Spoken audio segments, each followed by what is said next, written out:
required that I take a science class when I was in college, at Union College. And I wasn't that hot on science.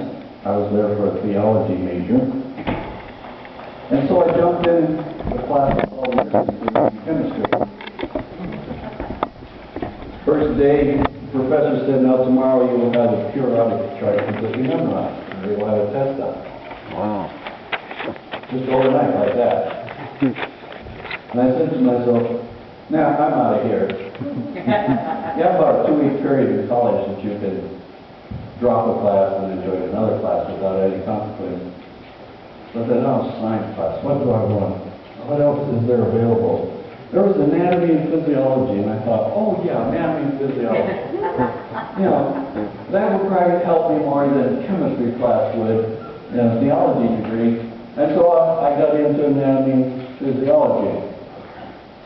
And that was quite a shock too, because as I got into anatomy and physiology, what we did in that class was we had what is called a cat lab. And I don't know if any of you anybody here ever experienced a cat lab?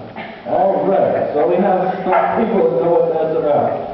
All those kids showing up for lunch at noon after cat lab smelling of formaldehyde. You know, that stuff stayed with you. And the reason in anatomy and physiology, if you really want to study the anatomy of a body, I guess you would have a real life body. I understand now some undergraduate courses in anatomy actually do have real life bodies. That would have freaked me out even more.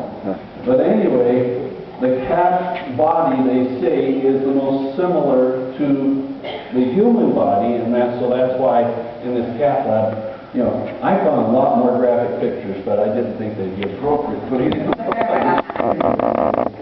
of the cat's anatomy. But anyway, we studied that, and the physiology, you know, the way the body works, and the anatomy, they both go hand in hand. And I did manage to squeak by that class for my elective credit.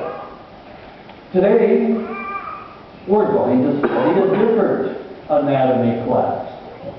This anatomy class that we're going to look at today is written by Paul, and he's going to share with us God's anatomy class.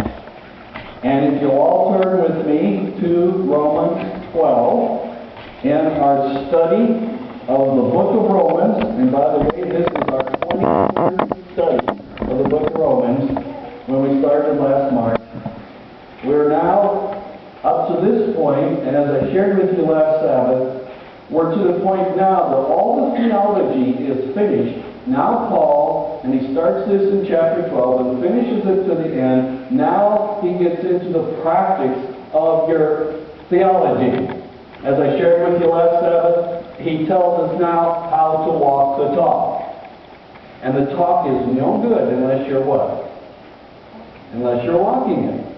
It makes no sense at all. And you will fall flat on your face immediately with anybody if they recognize in you, you know, that person has a lot of theological ideas, but it never plays in the way they live their everyday life. And of course, if we were to admit it, who's the first to see that and know that? Our own family.